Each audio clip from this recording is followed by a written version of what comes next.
Hello, my name is Anthony Steed, and I'd like to present our paper, Directions for 3D User Interface Research from Consumer VR Games. This was a collaboration of many people, some of whom are myself, Tuka Takala, Daniel Archer, Wallace Lages, and Rob Lindeman. So the premise of our work is that millions of hours have now been spent in many thousands of consumer virtual reality applications. So this is a screen capture from Steam last week, which showed that there were 4,915 games on this system. And of course, there are many other app stores and demonstrations that you can download. So some of these have been played by millions of players. Some of them are lab work from students. So there's an enormous amount, thousands of hours of designer and programmer effort that's gone into building 3D user interface techniques. And there are lots of novelty, lots of really interesting, imaginative things have been done in consumer virtual reality. But how do we turn that into research? So one of the things that I'd like to present in this paper is that consumer virtual reality, as we experience it, is a rather narrow specialization of what we previously would have labeled as 3D user interface research.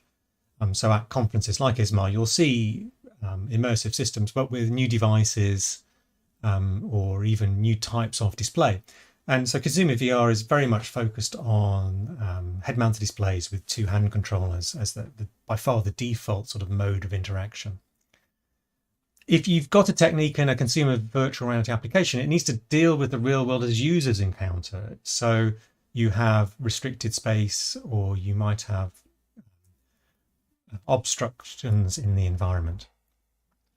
Your virtual reality needs to be accessible. So unlike when we run experiments in the lab where you might have somebody explain what to do or even show you, a consumer virtual environment system has to be fairly self-contained. So it might have a tutorial, for example. And the systems are reliable, so they need to deal with failure cases. So a lot of design is for interaction techniques is based around solving problems that might otherwise be caused by your physics system occasionally sending an object off into the distance. So in this paper, we address a couple of research questions, or rather a series of research questions that all revolve around what can the academic community learn from this consumer VR content? And are there specific concepts, design patterns, taxonomies, techniques that should be generalized or further investigated so that everybody can use them because, for example, they might be embedded into toolkits? Now, our process for this, because there are quite so many applications out there, was to crowdsource suggestions. So we posted a number of messages on common email lists, social media, and so on, for people to suggest things that we might look at. And all of this is documented in two main places. A Trello board, which you can find in the link below or using the QR code that's on the screen now. There's an associated discussion on Slack. And then there was so much interesting material, we wrote a paper, this paper. And in fact, this paper is completely open. And through these links, you'll find the bibliography, the source code for this paper, even this PowerPoint that I'm talking to now, because there are so many contributors, we thought we'd give it all back for reuse by other people.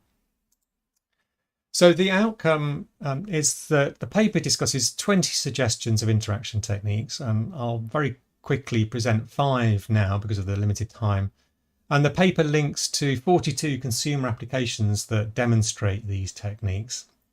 There's a further 19 suggestions in Trello of other user interface techniques that are really interesting, and there's some supporting discussion around what we might consider to be reusable, what does a design pattern mean, and so on.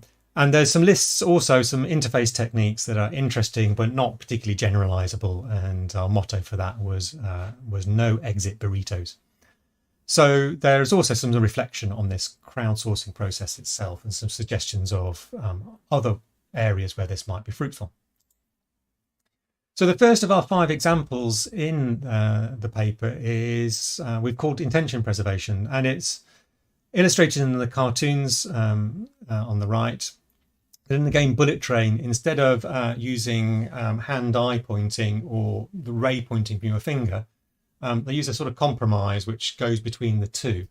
And the designers who gave a talk about this at one developer conference, which we cite in the paper, said that people just found this more intuitive.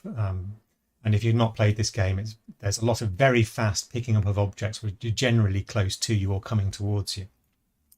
And so neither of the standard sort of options for ray selection was chosen in this example. The second example is the tomato presence. If you hadn't noticed, and this is one of their claims, in the game Job Simulator, when you pick up an object, your hand disappears.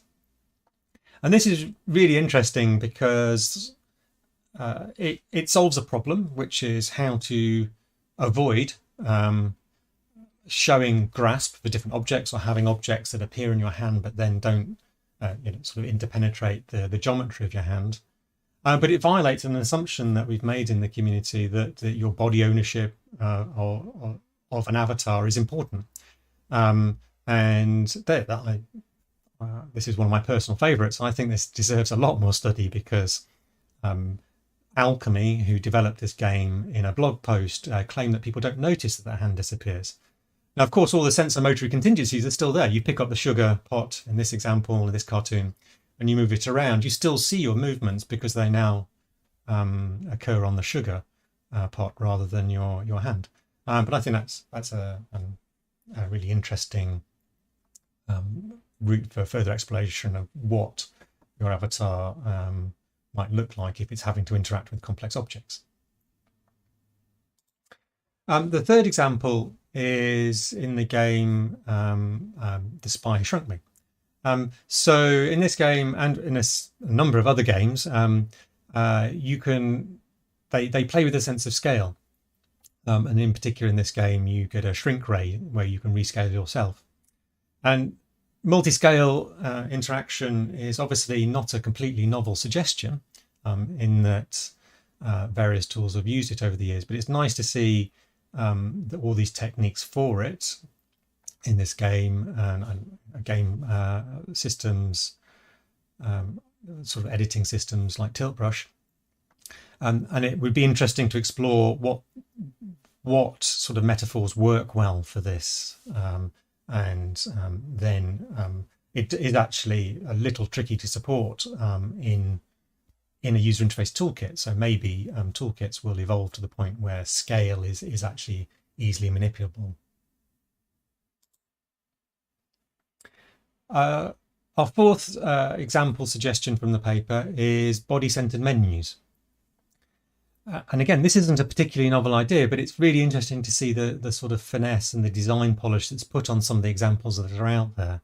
And the example that we showcase in the paper is the game Lone Echo, where the menus are attached to the body, so you always know where they are.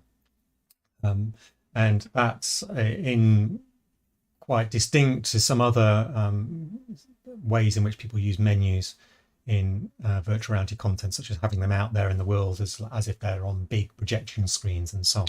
So that's really interesting, and we might envisage, as we suggest in the paper, that this would be really good for personal menus and not so good for shared menus. And the fifth and final suggestion that I'll talk about in this short talk is independent visual backgrounds.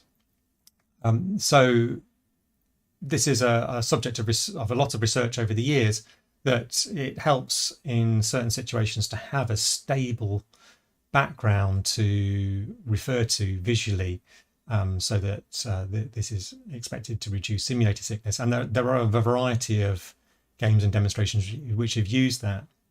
The one we've used in the paper, as illustrated in the cartoon, is the game Elite Dangerous, where you pilot spacecraft, and your cabin is always an interesting reference, although in much of the time it's not taking up a lot of your field of view. and you might only see relatively small parts of the canopy of your spacecraft.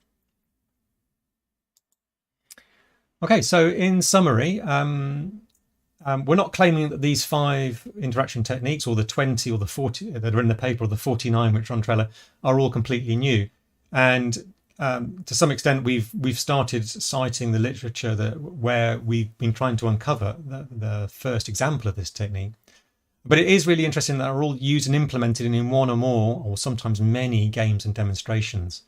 So there's a lot to uncover there about how these can be implemented well.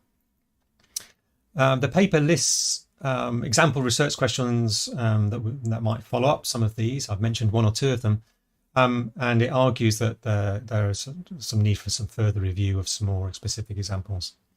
And we've tried to focus on reusable techniques or recommendations for tools that might be embedded in future toolkits. Okay, so that's our presentation. I'd like to conclude by saying that our paper tries to make a bridge between the varied imaginative design that we see in consumer VR applications and the related research that you see at conferences like this one. Because of the vast numbers of demonstrations that we could have reviewed, it's impossible to sort of survey, for example, every interaction technique or selection technique. And so we use crowdsourced suggestions, and there's from a wide variety of backgrounds, so game developer community, students, the research lists that we are all on. The paper has, we hope, a few insights into some interesting research directions, and you're very welcome to collaborate in an open process for a follow-up. Thanks.